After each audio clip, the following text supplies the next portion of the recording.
नाज़रीन, मां आहियां आवाज़ जो मेज़बान राणा शेर मोहम्मद। अॼु असांजो महिमान आहे नामियारो सहाफ़ी नौशर फिरोज़ प्रेस क्लब जा सदर काज़ी ज़ुल्फ़कार।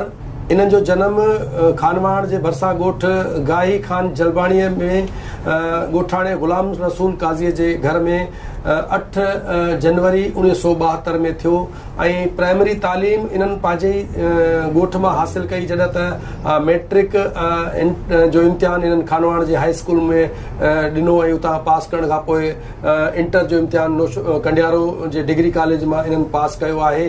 जॾहिं त MA जर्नलिज़म जेका इन्हनि शाह अब्दुल लतीफ़ यूनिवर्सिटी खैरपुर मां हासिलु कई आहे।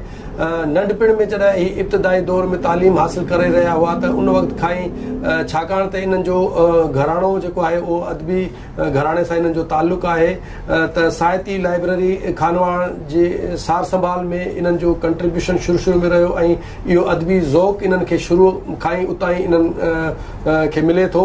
ऐं शाइरीअ में इन्हनि पंहिंजो तख़ल्लुस जेको आहे उहो ज़ाहिर जे नाले सां काज़ी ज़ुल्फ़कार ज़ाहिर जे नाले सां इन्हनि जी शुरूआति रही। जॾहिं त सहाफ़त में बि हिननि खे 30 सालनि खां वधीक जो अरसो थी चुको आहे ऐं हिन वक़्तु बि KTN ऐं काविश जा डिस्ट्रिक्ट रिपोर्टर आहिनि। नौशर फिरोज़ में वधीक इन्हनि सां ॻाल्हि ॿोल कयूं था त इन्हनि ज़िंदगीअ में केतिरा लाहा ऐं चाढ़ा ॾिठा आहिनि। साईं, अव्हांखे भली कार चऊं। महिरबानी। जॾहिं तव्हां शुरूआती तौर में प्राइमरी जी तालीम हासिलु करे रहिया आहियो नंढपिण में, उहो तव्हां ॻोठ में जेका उहा लाइफ हुई उहा कीअं गुज़ारी?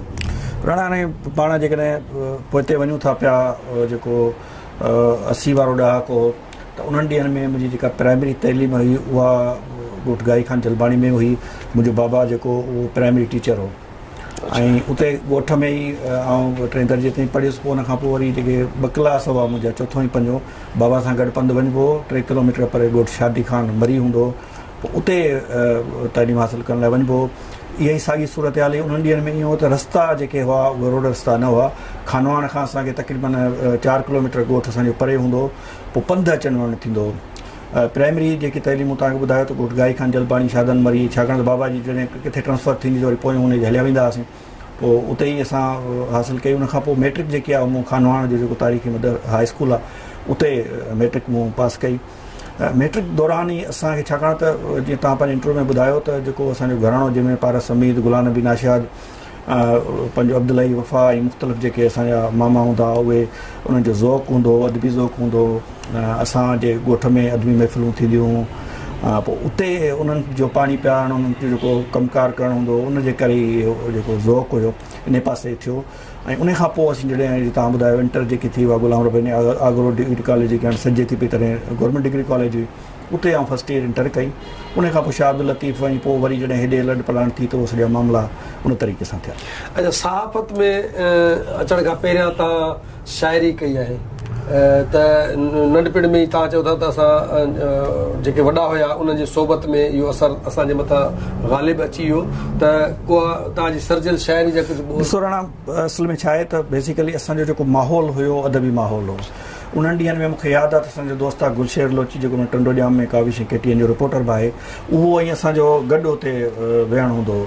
साहित्य लाइब्रेरी पोयों हूंदी, बाबा जो हुते बूटनि जो दुकानु हूंदो, पोइ स्कूल खां पोइ अचे उते वेहबो। त उन दौरान असीं नाकाम कोशिशूं कयूं पिए शाइर ऐं अदीब थियण जूं, छाकाणि त हिकु ॾात आहे न, कुदरती ॾात आहे, उहा असां वटि न हुई। असीं पिए चाहियो त बाबा असांजो मामो चाचो, ऐं छाकाणि त उते जीअं मूं तव्हांखे ॿुधायो खानवाण में त इहा सूरत हली त उते हर साल एजाज़ जी शाह कॉन्फ्रेंस थींदी मेले में, अदबी कॉन्फ्रेंस। उते शेख अयाज़ खां वठी उस्ताद बुखारी समेत मुख़्तलिफ़ जेके सिंध जा नाले वारा शाइर जंहिंमें साईं राशिद मोरई सभु उते ईंदा, उन्हनि सां गॾु विहणु थींदो, हिकिड़ो ॿ ॾींहं उते रहंदा। तॾहिं नामियारो जेको असांजो अदीब आहे नजीम अब्बासी, बिल्कुलु डॉक्टर नजीम अब्बासी अमान लाइ साहिब जी जेके लाइब्रेरी साहित्य लाइब्रेरी उहा उन्हनि जी डोनेट थियल हूंदी, उन्हनि सां कचहरियूं थींदियूं। पोइ असांजी हिकिड़ी कोशिशि हूंदी, मां तव्हांखे हिकिड़ो वाक़ियो ॿुधायां त साहित्य लाइब्रेरी खानवाण जो जॾहिं गुलशेर लोची असां इंचार्ज हूंदा हुआसीं त वेंदा हुआसीं, शाम जो सफ़ाई करे वेंदा हुआसीं, तॾहिं न्यू फील्ड्स ऐं मुख़्तलिफ़ किताब ईंदा हुआ। मूं 86 में मैट्रिक कई आहे त 9 ऐं 10 क्लास जो जेको मुंहिंजो दौरु हुयो उन 2 सालनि में असां साहित्य लाइब्रेरी जा तक़रीबन 1300 किताब पढ़िया। माशाअल्लाह। ऐं असां वटि मुक़ाबिलो हूंदो, असीं रविंद्रनाथ टैगोर खे पढ़ंदा हुआसीं, असां बंगाली कहाणी पढ़ंदा हुआसीं, असां नावल पढ़ंदा हुआसीं, शौक़ु हूंदो हुयो हिकिड़ो। ऐं उन्हनि ॾींहंनि में मूंखे यादि आहे गुलशेर लोची ऐं असांजी इहो कॉम्पिटिशन हूंदो त उते खानवाण में डान अख़बार या जंग जेकी ईंदी उहो 2 माण्हू या 3 घुराईंदा, जंहिंमें सिम शामिलु हूंदा हुआसीं। हिकिड़ो ॾींहुं गुलशेर पैसा भरींदो, ॿिए ॾींहुं मां भरींदो हुउसि। त उते शौक़ु हूंदो असांखे पढ़ण जो। हाणे बदकिस्मती आहे त उन 86 खां पोइ हिन वक़्त ताईं पाण जे ॾिसूं त को 29 साल थियनि था पिया, 29-30 सालनि में तव्हां यकीन कयो त असां 13 किताब कोन पढ़िया आहिनि। घरनि में लाइब्रेरियूं ठहियूं पियूं आहिनि, घरनि में अलमारियूं पियूं आहिनि, पर जेको माहौल असांखे खानवाण वारो मिलियो उन में असीं सॼो जहिड़ो खोइजी वियासीं। हीअ जेकी फील्ड आहे जंहिंमें हाणे पाण कमु कयूं था पिया, इहो बसि हादसाती तौरु आया हुआसीं। अच्छा, सहाफ़त में अचण जो तव्हां इहो ॿुधायो? उहो हादसाती तौरु मूं तव्हांखे ॿुधायो, छाकाणि अदबी संगत सां असांजो तालुक़ु हुयो, अदबी संगत सां नंढे हूंदे खां वठी हुआसीं। असीं बालक रिसालो ईंदो हो, उनखां पोइ सिंधी बाड़ा असीं मैगज़ीन पाण हुतां खानवाण वेही गुलशेर लोची सां कढंदा हुआसीं। पोइ मूंखे यादि आहे त हिकिड़ो असांजो प्रोग्राम हो अदबी संगत जो, नसीर मिर्ज़ा साहिब जो, रेडियो पाकिस्तान हैदराबाद तां हलंदो हो। मरहूम अख्तर दरबेलाई उन ॾींहंनि में असां सां क्लोज़ हूंदो हो। पोइ मरहूम अख्तर दरबेलाई मूंखे चयो त हाणे पाण हलूं था हैदराबाद। इहो 92 जो दौरु हो न, 93 शायदि। त उते अदबी संगत जो हिकिड़ो प्रोग्राम रिकॉर्ड थींदो, उते तव्हांजी शाइरी रिकॉर्ड कंदासीं। हिकिड़ो गज़ल हुयो, पोइ असीं हितां भॼंदा हुते रहियासीं, वञी स्टेशन रोड ते का होटल वरितीसीं, राति जो रहियासीं। ॿिए ॾींहं ते असांजी रिकॉर्डिंग हुई। उते मूंखे यादि आहे जॾहिं असीं वेठासीं नज़ीर मिर्ज़ा साहिब वटि, त हुन वटि असांखे जीअं ॾिठो त अख़्तर ॿुधायो त शाइर आहे, त हुन वरी असांखे टेप रिकॉर्ड थींदियूं न, टेप हिकिड़ी हुनखे ॾिनी, पकड़ाई, चयनि तव्हां वञो स्टूडियो में रिकॉर्ड करे अचो। असां रिकॉर्ड करे मोटी आयासीं। त जीअं पाण वेठा आहियूं, ॾाढो जेकी रो आहे उन ते अनीस मेमून वेठो, हुन जी घरवारी तानोशर फरहाना अनीस, उहे कंपेयर हूंदा। न्याज़ पंवर बि हुन सां गॾु वेठो। असीं ॿई पोयों वेठासीं। काविश जो उन्हनि ॾींहंनि में उरूज हो न, काविश जो पंहिंजो हिकिड़ो ग्लैमर हो। त उन्हनि ॾींहंनि में छा थियो जो फरहाना अनीस उन खां पुछो न्याज़ पंवर खां त तव्हां नौशहरे में कंहिंखे रिपोर्टर रखियो? त हिते न्याज़ पंवर चयो त नौशहरे मां केरु मिले ई नथो। त मूं पोयों रड़ करे चयोसीं तव्हां कंहिंखे रखो ई नथा। त उन ते मूंखे न्याज़ पंवर चयो त तव्हां अचो। पोइ उन ॾींहुं मूंखे यादि आहे असीं वियासीं ऐं पोइ मुलाक़ात थी। पोइ उहो कहिड़े सन जो? हीअ मुंहिंजे ख़्याल 92-93 जो काविश जो स्टार्ट हुयो। उन ॾींहं खां उहो स्टार्ट थियो। जीअं काविश स्टार्ट थियो त असां अदब घर रहिजी वियो। सही। अदबी संगत जो मूंखे यादि आहे उहो आख़िरी इवेंट हो जेको असां रेडियो पाकिस्तान हैदराबाद ते रिकॉर्ड कयो। सहाफ़त में तव्हां पोइ जॾहिं हेॾे अची वियासीं त पोइ असां हू जेको शौक़ु हुयो, छाकाणि त कुदरती दात त कोन हुई, शौक़ु हुयो जेको न, त असांखे बसि इहो सभु कुझु करिणो आहे, नावल लिखणा आहिनि, पढ़णा आहिनि, पढ़ण सां तमामु घणो शौक़ु हूंदो हो। पोइ असीं वरी हिन फील्ड में जो अची वियासीं त काविश उन्हनि ॾींहंनि में हिन महिल त अञा असांजी सहाफ़त आहे, ख़बर आहे तव्हां पाण कमु कयो आहे त ॾाढी आसानु थी वई आहे। उन्हनि ॾींहंनि में त ख़बर वठणु ऐं उन खां ॿीणो मसइलो ख़बर मोकिलणो हूंदो। सही ॻाल्हि। जेकॾहिं तव्हांखे मंझंदि ताईं थाणा पुलिस तव्हांजो अस्पतालूं रोड रस्ता घुमी फिरी जॾहिं तव्हां मंझंदि जो ख़बरूं गॾु कंदा हुओ त उहो लिखण खां पोइ वरी जेको उहो पहुचाइण शाम ताईं थी वेंदी। त असीं सभई मामला जेके हुआ न, त मां कॾहिं कॾहिं दोस्तनि खे चवंदो आहियां त असीं अधूरा ई रहियासीं। असीं माना हिकिड़े पासे बि न थियासीं, प्रोफेशनली सहाफ़ी थियणु पिया, अदीब थियणु पिया चाहियो, उहो न थियासीं। वरी सहाफ़त पारे पासे आयासीं त असांजा जेके ॿिए कम हुआ, जेके बेकार जा, उहे असांजा सभु रहिजी विया। ऐं ईअं ई जेको अदब वारो माहौल, छाकाणि त काविश में जॾहिं असीं आयासीं त असांखे नौशहर फिरोज़ शिफ्ट थियणो पियो। ऐं मूंखे यादि आहे त नौशहर फिरोज़ जॾहिं असीं आयासीं त सॼी फैमिली ते शिफ्ट थी। मुंहिंजो भाउ हिते अस्पताल में मुलाज़िम हो। त पोइ हू जेको खानवाण वारो माहौल हो उहो सॼो हुते कटिजी वियो। ऐं उन्हनि ॾींहंनि में बदकिस्मती असांजी चेचाण, मां तव्हांखे ॿुधायो 86-87 में असां मैट्रिक कई आहे, त 90 खां पोइ असां वटि सिलसिलो जेको धाड़ियलनि जो राज शुरू थियो, त उन खां पोइ असांजी लाइब्रेरियूं वीरान थी वियूं, असांजो जेको ओता कूता जी वीरान थी वियूं, अदबी कॉन्फ्रेंसूं जेके थींदियूं उहे पूरी सिंध जीअं आहे उते खानवाण में बि इहो थियो। ऐं असांजा जेके शाइर अदीब जेके दोस्त जेके मिट माइट आहे उहे हुतां लॾ पलाण करे विया। त उहो सिलसिलो टुटी वियो। असीं हिन पासे अची वियासीं। थ्रेड मुख़्तलिफ़ वक़्तनि ते असांखे मिलंदा रहिया आहिनि, पर हिकिड़ी मुंहिंजी जेके नेचर रही आहे पहिरें ॾींहं खां वठी, उहा इहा रही आहे त ख़बर भले देरि सां पहुचायो पर उन जा सभु पासा ॾियो। दाली जो इशू हुयो, कलरनि जी का छोकिरी हुई, उनखे असां पंहिंजो इन मामले मीडिया ते खयो। पोइ उहे वरी मां नाला खणंदुसि, जेकॾहिं तव्हां एतिरा न हुयो त बिरिया में अनवर शाह जो पुटु हुयो जेको तालिक़ नाज़िम तव्हां वटि हुयो, हिन महिल करतो धरतो आहे हुते। त उन इहो सॼो मामिलो कयो, हुन जेको कमदार हुयो। पोइ उन छोकिरी खे यादि आहे हिते असांजी औरत फाउंडेशन जी ऑफिस हूंदी, छाकाणि त मुंहिंजो सहाफ़त सां गॾु सोशल एक्टिविटीज़ में बि तमामु घणो कमु रहियो आहे। त उहो उन सां गॾु उते असांजी ऑफिस में मौजूदु हुई छोकिरी, त उनखे तव्हां वठी विया। पोइ वरी उहो कोर्ट में केस दाख़िल थियो, छाकाणि असां वटि सभु कुझु हुयो।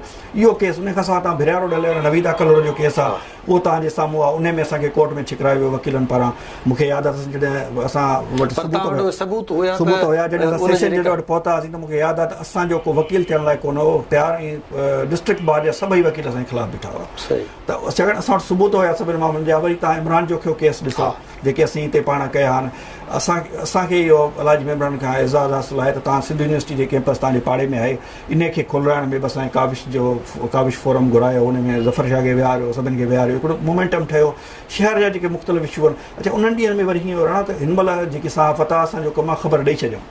पर अॻे ईअं न हो, अॻे ईअं हो त पोइ जेकॾहिं तव्हां कंहिं इशू ते ॻाल्हायो था त उनखे पाए तकमील ताईं पहुचायो।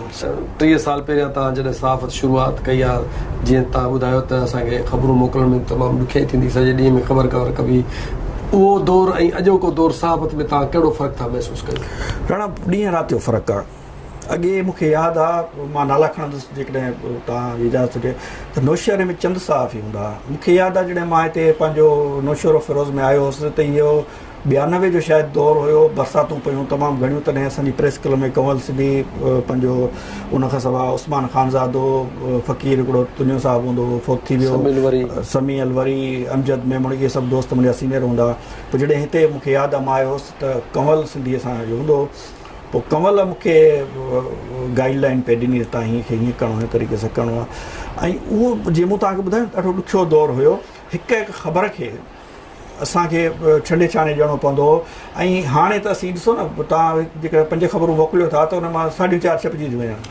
पर मूंखे यादि आहे त जॾहिं असां ख़बरूं मोकिलींदा हुआसीं त छाकाणि नओं दौरु असांखे ख़बर कोन्हे त असांजूं 10 ख़बरूं विधियूं, पर सुबुह जो कुझु बि कोन हूंदो। अच्छा, उन ख़बरुनि मोकिलण ते हिकिड़ो त रुलणो पवंदो, ॿियो जेको ख़र्चु थींदो न, हिकिड़ो पेज मूंखे यादि आहे उन ॾींहंनि में प्राइमरी टीचर जी पघार 986 रुपया हुई, ऐं हिकिड़ो पेज असांखे जेकॾहिं 2 पेज कंदा हुआसीं 90 रुपए जा असांखे थींदा, ऐं उहे असांखे बोरे वञिणो पवंदो या मिरापुर वञिणो पवंदो, कालूशा वञिणो पवंदो। अच्छा, माना हिकिड़ी ख़बर ते तव्हांखे 100-150 रुपया ख़र्चु करिणो पवंदो। प्राइमरी टीचर जी पघार 986 रुपया आई। एॾो उहो महांगो, हिन महिल त कुझु बि कोन्हे। उहो क्रेज़ हूंदो हो, सहाफ़त जो शौक़ु हूंदो हो, उन हवाले सां क्रेज़ हुयो। ऐं हिन महिल हुन में प्रोफेशनल इहो फ़र्क़ु आहे त अॻे असीं सहाफ़त कंदा हुआसीं सोशल वर्क सम्झी, असीं कॾहिं बि इहो कोन सम्झो, इहा असांजी भुल हुई। मां इन शइ जो एतिराफ़ थो कयां, असांजी भुल हुई। असीं सम्झूं पिया त सहाफ़त जेकी आहे सोशल वर्क आहे, पर ईअं न आहे। जेकॾहिं सहाफ़त सोशल वर्क आहे त पोइ पेट गुज़र लाइ तव्हां छा कंदो?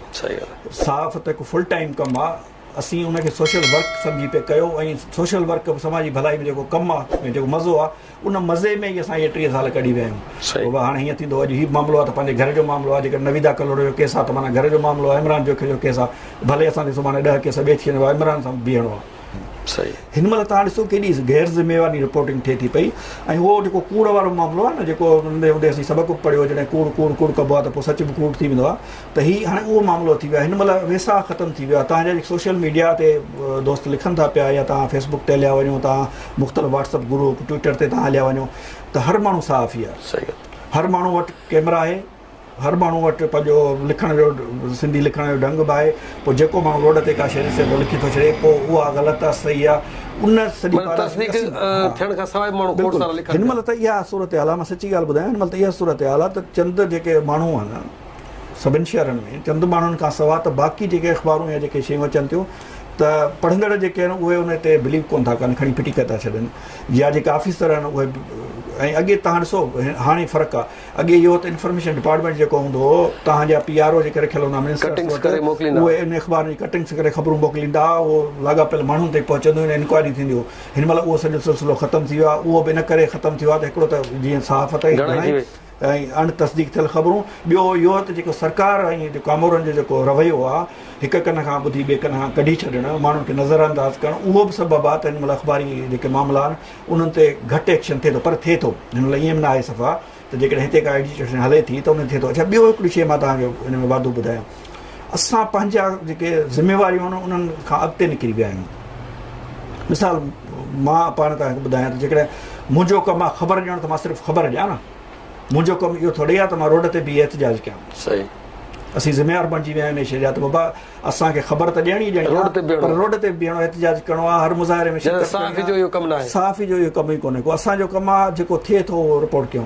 अच्छा, ॿी वॾी बदकिस्मती हिन महिल असांजे मुआशिरे में इहा थी आहे त हर ॻाल्हि जो ज़िम्मेवार सहाफ़ी खे तसवुरु कयो। बाबा रोड ते पाणी बीठो आहे, सहाफ़ी पैसा था खाइनि, पंहिंजो फलाणी करप्शन थी आहे, सहाफ़िन खे हिसो मिलंदो हूंदो, टीए में कमु कोन थी करे सहाफ़िन खे मिलंदो हूंदो, जे लिखे थो त चवंदा बाबा न मिलियो इस तरह पियो थो करे। माना हीअ सभु जेके अॻे एलिगेशन कोन हुआ, इहे अॻे एलिगेशन असांखे ख़बर त कहिड़ो हूंदो, सिर्फ़ु इहो हूंदो बाबा टेलीफोन एक्सचेंज में वञी सहाफ़ी फोन था इस्तेमालु कनि, इहा हूंदी, या बाबा हिन जो ज़ीरो बंदि आहे, हिन जो खुलियल आहे, हिन जो फ़ोन रखियल आहे, इहो वधि में वधि मामिलो हूंदो। हाणे त माण्हू घर था हलाइनि पिया। अच्छा, तव्हां हिकु कामयाबु सहाफ़ी रहिया आहियो। जॾहिं तव्हां 30 सालनि में मूंखे ख़बर आहे त जेका बि ख़बर तव्हां पास कराई आहे उहा हिकिड़ी त तस्दीक कंदा रहिया आहियो ऐं हुन ख़बर जा हर पासो जेको आहे उनखे कवर करे पोइ अख़बार ताईं मोकिलींदा रहिया आहियो। जेकॾहिं हींअर को नौजवान सहाफ़ी थियण जो ख़्वाहिशमंद हुजे ऐं हिन फील्ड में अचणु चाहे त उनजे लाइ तव्हां कहिड़ो पैगाम? ॾिसो राणा, मां 30 साल जेको तजुर्बो कयो आहे, मुंहिंजी फैमिली में मुंहिंजा जेके ॿार आहिनि त मां उन्हनि खे झलींदो आहियां तव्हां सहाफ़ी न थींदो। मां उन्हनि खे चवंदो आहियां बसि सहाफ़त न कयो, छाकाणि त जेको सहाफ़त वारो हाणे जेको असांजे ॾाढो कॉन्सेप्ट आयो आहे, जेको सहाफ़त अॼुकल्ह जा जेके सहाफ़ी आहे न, मां सम्झां थो इन खां त बहितर आहे त माण्हू ॿियो वञी कमु करे। ॾिसो, हर कम जे लाइ का डिग्री हुजणु खपे। असां बदकिस्मती आहे, डॉक्टर जेकॾहिं डिग्री नथो रखे, वकील जेकॾहिं डिग्री नथो रखे त असांजी रड़ पई थी पए, अताई असांजे सिफ़ुनि में नॉन मैट्रिक माण्हू वेठा आहिनि, असांजे सिफ़ुनि में नॉन मैट्रिक छा पर अहिड़ा माण्हू वेठा आहिनि जंहिंखे कुझु लिखणु नथो अचे। अच्छा, असीं उन्हनि सां गॾु वेठा आहियूं, असीं उन्हनि सां गॾु वेठा आहियूं। सो हिन महिल त जेकॾहिं कंहिंखे सहाफ़ी थियणो बि आहे न त उहो सहाफ़ी पढ़ी लिखी अचे, तालीम माना मुकमिल करे पियो, डिग्री मौजूदु आहिनि। हिन महिल त यूनिवर्सिटी, हर यूनिवर्सिटीअ में तव्हांजे मास कम्युनिकेशन जो शोबो खुलियो पियो आहे न। अॻे कोन हो, जॾहिं असां मास कम्युनिकेशन में पियो वियुसि त माना वॾी परेशानी हूंदी, त हाणे तव्हां कीअं वेंदो छा। हिन महिल त सभु सहूलियतूं आहिनि, माण्हू वञे पढ़ी लिखी अचे, उन जी वकालत लाइ माण्हू LLB करे थो अचे, उन खां बहितर LLM करे थो अचे, बैरिस्टर थी थो अचे। तव्हां अचो सहाफ़ी थियो, तव्हां पंहिंजो मास्टर्स करे अचो। यार इहो हीअ त को अहिड़ो कमु कोन्हे न त तव्हांखे दुकानु हलाइणो आहे सहाफ़त करणी आहे, तव्हांखे पंचर भरणा सहाफ़ी थियणो आहे, तव्हांखे नौकिरीअ खां पोइ बचे सहाफ़ी थियणो आहे। हीअ त पार्ट टाइम थी वियो आहे न। मां सभई दोस्त जेके सहाफ़त में अचणु चाहिनि था, भाउर या भेनरूं, उन्हनि खे इहो चवंदुसि त तव्हां अचो, पढ़ी लिखी अचो, उन में तव्हांजी इज़त बि थींदी। हिन महिल तव्हां ॾिसो था न त ऑफिसरनि जा दरवाज़ा सहाफ़ियुनि लाइ बंदि आहिनि। इंतिहाई शर्मसारी थिए। तव्हां कंहिं बि ऑफिस में वञो था, जेकॾहिं तव्हां नेकनियत आहियो, तव्हां प्रोफेशनल आहियो, तव्हां को इंटरव्यू करणु या कंहिंजो मौक़ुफ़ वठण लाइ कंहिं ऑफिस में वञो था त तव्हांजी शर्मसारी थींदी हूंदी, छाकाणि त अॻिलो इहो सम्झंदो त जेके 39 माण्हू आया आहिनि, 40 हीअ। बिल्कुलु सही आहे। इन जे करे ऑफिसुनि में वञण ई असां छॾे ॾिनो आहे। बदकिस्मती असांजो कमु बि कोन्हे को, यार असांजो हिकिड़ो कमु आहे SP असांखे सुञाणे, असांजो हिकिड़ो कमु आहे SHO असांखे सुञाणे। सही ॻाल्हि। पर हिन महिल सूरत हाल इहा वञी बची आहे त असांजो कमु धंधोड़ी थी वियो आहे। बदकिस्मती असांजी हिकिड़ी लोध जेका आहे उहा हिन फील्ड में अची चुकी आहे, जिन बदनाम करे छॾिया आहिनि। ॾिसो, नौशर फिरोज़ जो तव्हां ज़िक्र कयो, वेरियासिटी जो तव्हां ज़िक्र कयो, तव्हांखे आङुरियुनि ते ॻण जहिड़ा माण्हू मिलंदा। सही। नौशहर में तव्हां ईंदो, उस्मान खान तव्हांखे मिलंदो, समी अलवरी तव्हांखे मिलंदो, कमल सिंधी तव्हांखे मिलंदो, फ़कीर मोहम्मद बख्श तुंहिंजो मरहूम गुज़ारे उहो तव्हांखे मिलंदो, 4, 5, 7 माण्हू अहिड़ा मिलंदा। अच्छा, इन 5 7 नाला जेके मां वठी हिन मां को बि अहिड़ो माण्हू कोन्हे जंहिं ते को निशान, को दाग लॻियल हुजे, केरु खणी सघे, केरु आङुर खणी सघे, केरु न खणंदो। ज़ाती कमकार हुननि बि वरिता हूंदा, पर हाणे उनजी भेट में वरी हाणे पाण हिन ॾाह खे जेकॾहिं 2000 वारे 20 सालनि खे वठूं त 2010 खां पोइ छा थियो आहे तव्हां ॾिसो, 2015 खां पोइ छा थियो हाणे ॾिसो। हिन महिल त यार सूरत हाल इहा आहे त हर माण्हू सहाफ़ी आहे। अच्छा, सहाफ़ी थियणु बि ठीकु आहे, तव्हां भले थियो माण्हू जो मसइलो आहे, पर सहाफ़त पंहिंजी ज़िमेवारी न आहे उन्हनि खे, उहा कान्हे का। प्रेस क्लब्स तव्हां ॾिसो, हीअ हिकिड़ी वॾो मौज़ू आहे, हिन ते पाण वरी ॻाल्हाए सघूं था। जी नाज़रीन, तव्हां असांजे नामियारे सहाफ़ी काज़ी ज़ुल्फ़कार जूं ॻाल्हियूं ॿुधियूं। इन्हनि जो चवणु आहे त अॼोके दौर जी सहाफ़त ऐं जेको असां शुरूआती दौर में हिन सहाफ़त जी फील्ड में आयासीं, उन में राति ऐं ॾींहं जो फ़र्क़ु आहे। हिन वक़्तु जेकॾहिं नौजवान हिन फील्ड में अचण जा ख़्वाहिशमंद आहिनि त उन्हनि खे घुरिजे त पहिरियां मास कम्युनिकेशन में सहाफ़त जी डिग्री मौजूदु आहे, उहा तालीम जेका आहे हासिलु करण खां पोइ हिन शोबे में अचनि ऐं महिनत कनि त जीअं हू बि पंहिंजो नालो कमाए सघनि।